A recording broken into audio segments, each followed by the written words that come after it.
On the beaches of Peru, a fisherman goes out on his boat and throws his net. Suddenly, the net is pulled down by something in the water and the man falls along. He decides to swim down to retrieve the net, which is stuck on a bunch of rocks.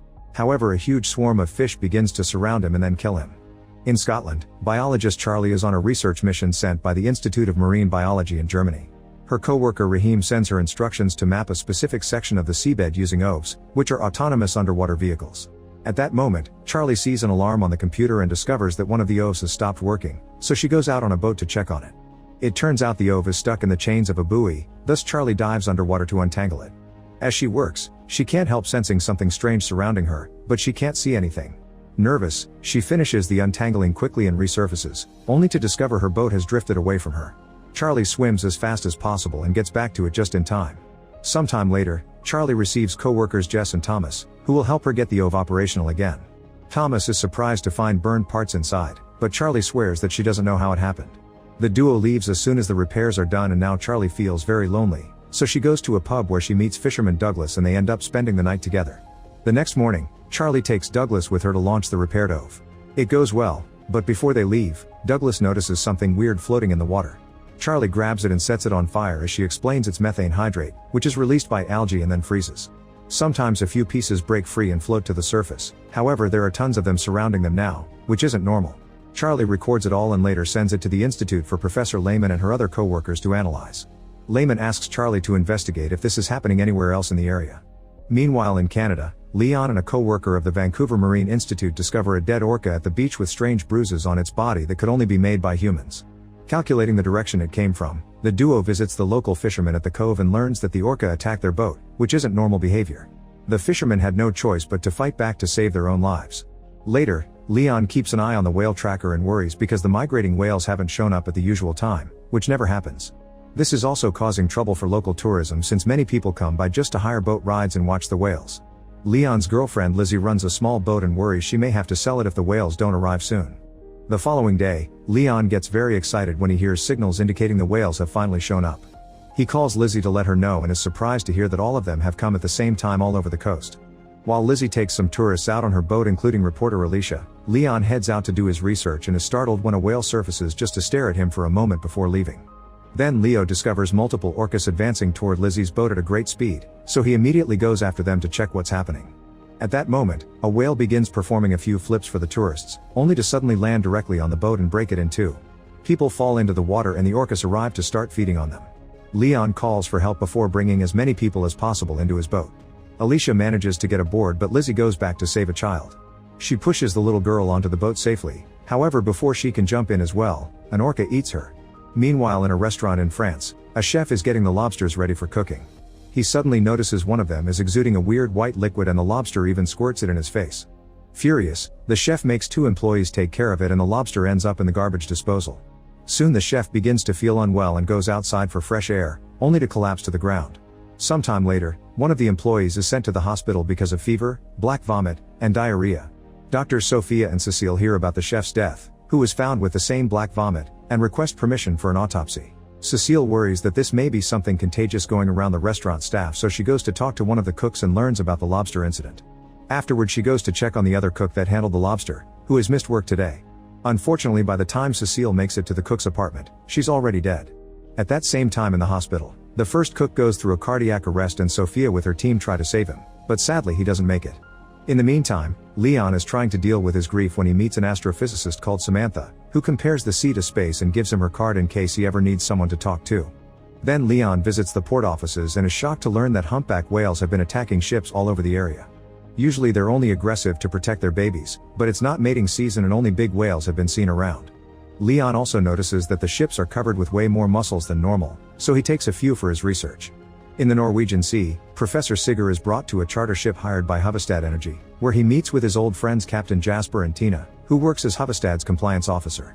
They show him footage of the area where Hovestad is looking for gas and oil, which has been covered with ice worms feeding with frozen methane. They're multiplying at an alarming speed, but when their camera tries to get closer, a strange interference interrupts the recording.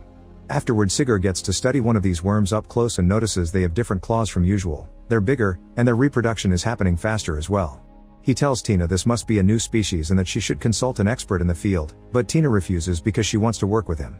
At first Sigurd refuses because the two of them have a past and because he doesn't like Huvestad's shady practices against the environment, but Tina says she'll let him sign all the reports to avoid hiding information and he accepts. Later, Sigurd and Tina bring their discovery to Lehman's lab and she agrees it must be a new species.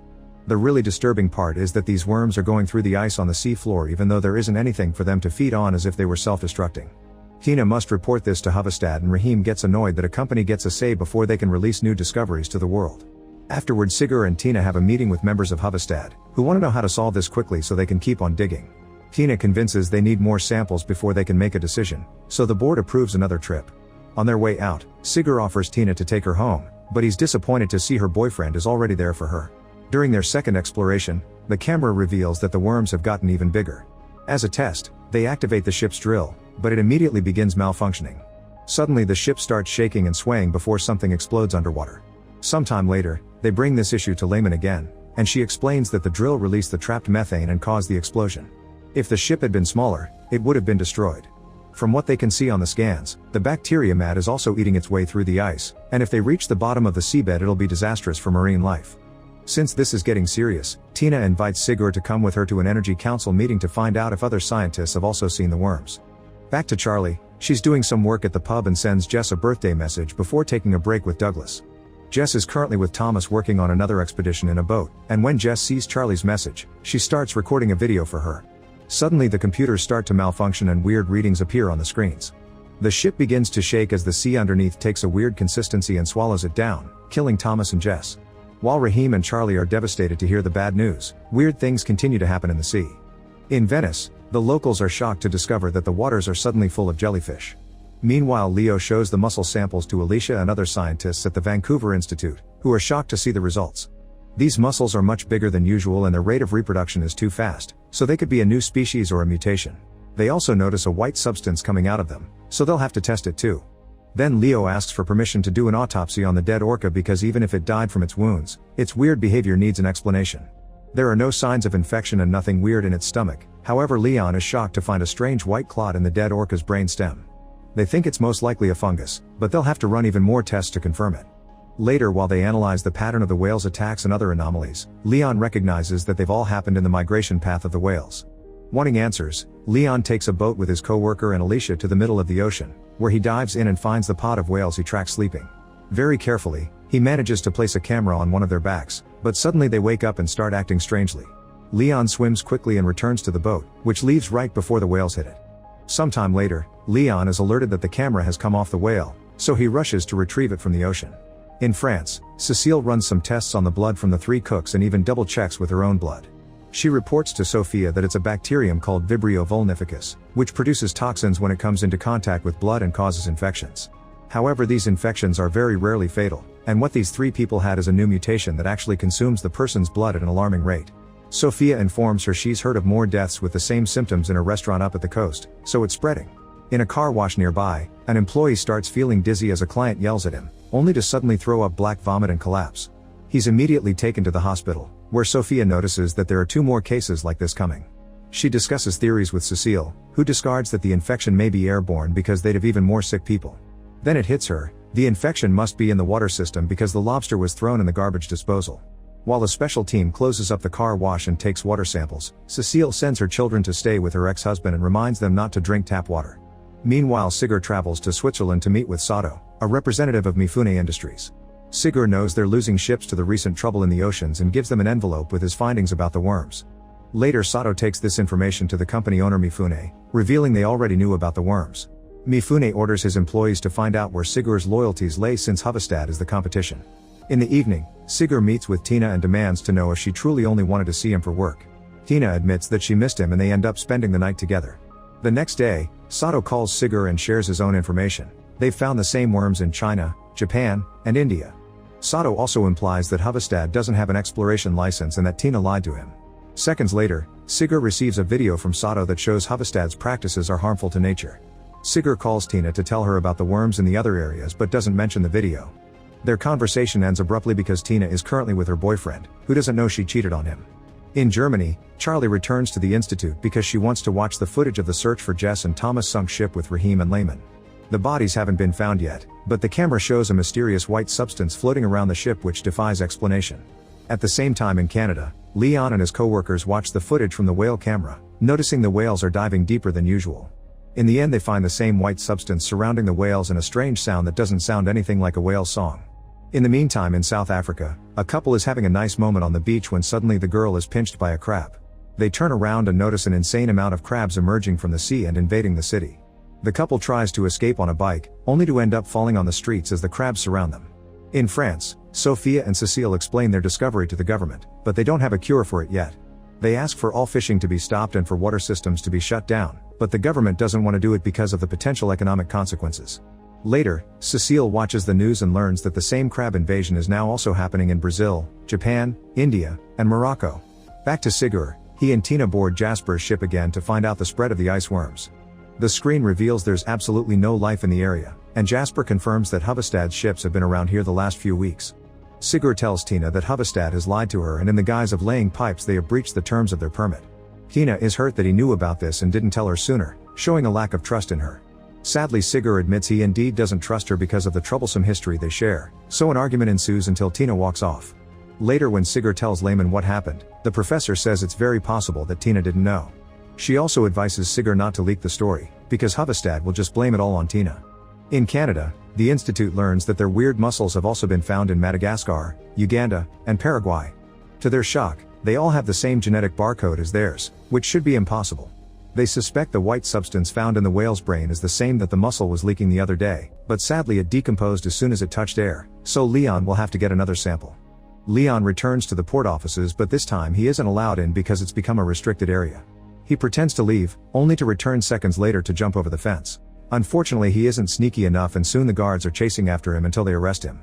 However the port's boss gives Leon a chance and makes him talk to Sato, who quickly worries when he hears everything the Institute has discovered. Sometime later, Alicia points out that they should check with other organizations to see if they've heard the sound they noticed in the whale recording before, so Leon tells her to contact Samantha. In France, a bunch of boxes labeled biohazard are brought to the university so Cecile can run some tests on the crabs that were sent from Morocco. They have the same weird white substance inside their bodies, and when she tests it with human blood, the same infection starts feeding on it. This means it isn't just the water, the seafood isn't safe for consumption either. Afterwards Cecile and Sophia discuss that the shell color indicates these are the vent crabs, which usually can't survive on land. They're either a mutation or a new species. Meanwhile Charlie returns to Scotland and discovers she has a message from Jess recorded right before she drowned.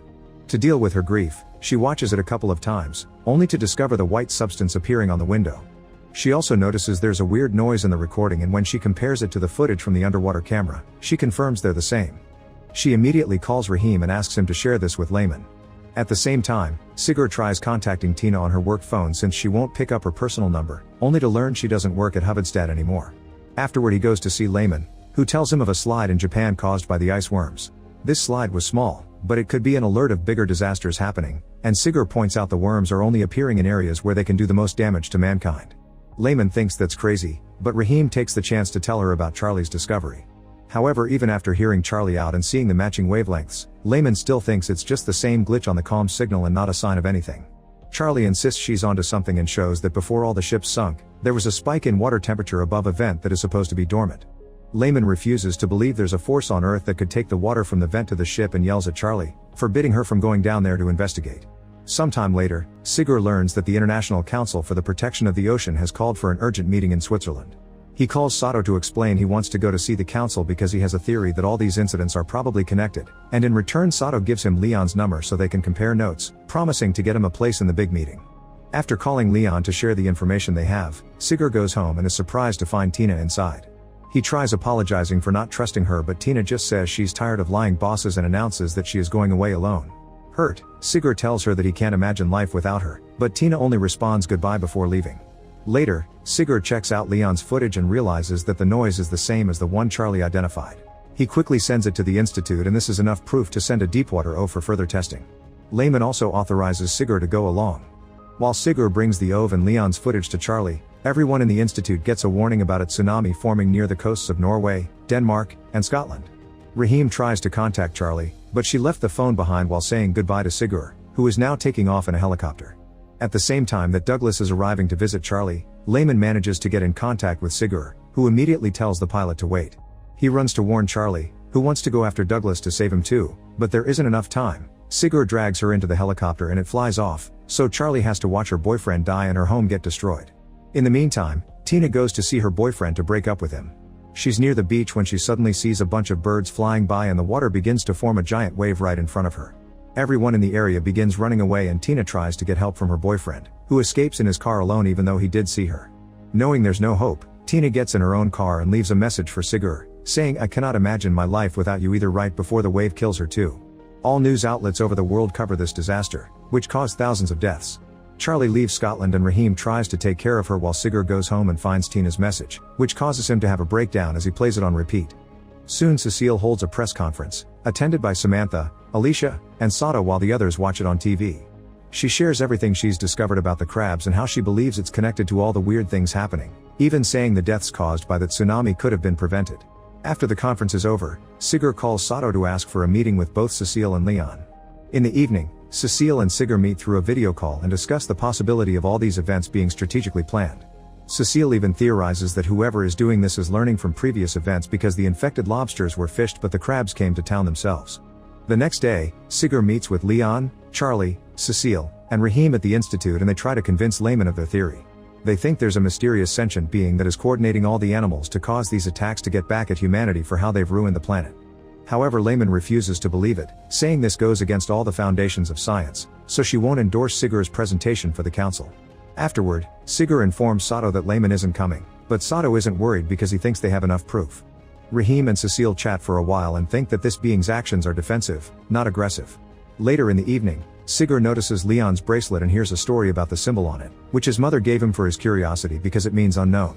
Sigur likes the symbol and draws it on paper, inspiring him to call the mysterious being The following day, the team brings their presentation to the council, explaining they want funding to make contact with and ask it to stop.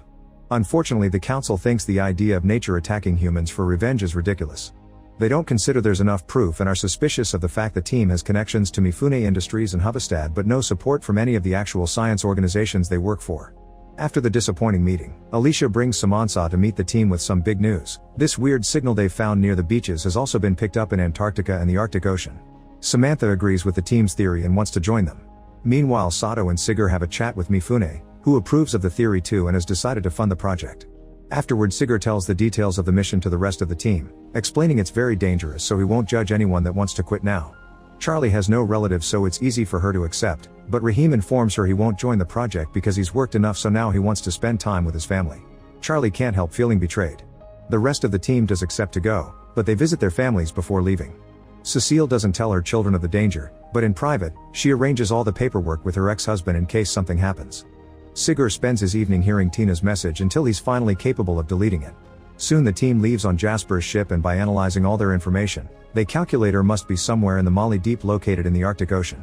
They contact Mifune to inform him of their plans, and he makes sure they'll keep both video and written logs of everything. Jasper teaches them about all the security cameras the ship has, but Alicia still goes around interviewing everyone for her own video logs.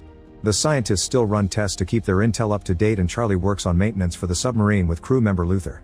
After traveling for a while, the ship's equipment starts flickering with interference and the scientists manage to capture a signal. Samantha immediately begins designing a message to send back by using Earth's signal with slight modifications. She adds a slight spike and the sound of a baby's cry to indicate they want to communicate. If returns a message with the same spike, they'll confirm its intelligence.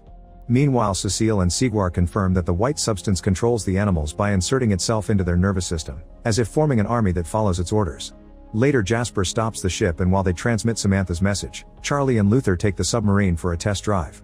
After just a few seconds, the radar detects something big in the water, but the duo can't see anything. In the ship, their sensors also detect this mysterious mass and pick up another signal before the computers start flickering again and they notice the mass is coming closer. At that moment, Luther notices they've lost their fans and are running out of air, so he has to switch to backup. He tries to inform the ship of this, but they've lost communications too.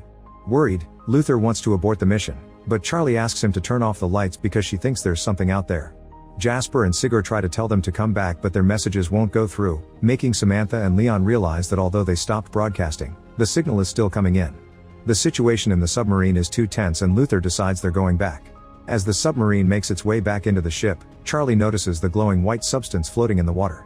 Afterward, Samantha reports that they've made contact with her because it sent back their signal with an alteration to the baby's cry, meaning it understood what they did and replied in kind. By assembling the wavelengths of the message they received, she can create an image that she can send as a new message. Meanwhile, Alicia is checking out the submarine when she suddenly notices a glow in the hangar pool. The ship lights start flickering until they go completely out, only to come back in a few seconds. To the crew's horror, they see on the cameras that Alicia is unconscious and bleeding on the hangar floor. Cecile immediately rushes her to the medical bay and finds cerebral fluid in her nose, meaning she fell and hit her head pretty hard. It'll be hard to keep her alive. Later, Samantha tells the team that during the voltage, there was a blast of sound that emanated from inside the ship. While Jasper orders his whole crew to double-check their equipment to make sure the signal isn't a machine malfunctioning, Leon visits Alicia and notices her body is covered in strange spots. Cecile says they aren't blood clots, so she asks the others to hold Alicia down while she does a lumbar puncture. After running some tests on the spinal fluid, Cecile confirms that Alicia is infected with the same white substance the injected in the animals and is trying to fuse with her cells. At that moment, Charlie admits she saw some glowing in the water, and theorizes it followed them back inside. The hangar is immediately secured and samples are taken for testing. Then Sato calls Mifune to tell him about the accident, and Mifune informs them that the crabs are now appearing in the Adriatic region too. In the meantime, Samansa finishes designing the message and makes the wavelengths look like the graphic of evolution because she wants the to know that humans also come from the ocean. The message is sent, and now the team will take turns waiting in front of the computer for an answer. While Charlie watches the pool from the window, she suddenly notices the water starts glowing, creating all kinds of beautiful shapes with the light. At the same time, the computer picks up a response from that also creates an image. Moments later, Mifune arrives by helicopter and the team shows him the recording of the lights in the pool as Sigur explains it's a single-cell organism that can fuse into a larger multicellular mass capable of taking shapes. Next, Samantha shows the image from the message, which represents the superoceans surrounding the supercontinent that existed 250 million years ago when Earth's continents were joined. This means the has a collective memory that passes from generation to generation through their DNA. The probably sent a message to tell people that they've been here since the beginning and won't let humans destroy the environment, but Sigur thinks the responses are a sign the is willing to talk. When Cecile informs the team Alicia is stable, Charlie shares a theory. She thinks that the wasn't trying to kill Alicia when they entered her, it was actually trying to find out about the crew. It was the first time they tried to send a message back, so the probably wanted to confirm humans were intelligent.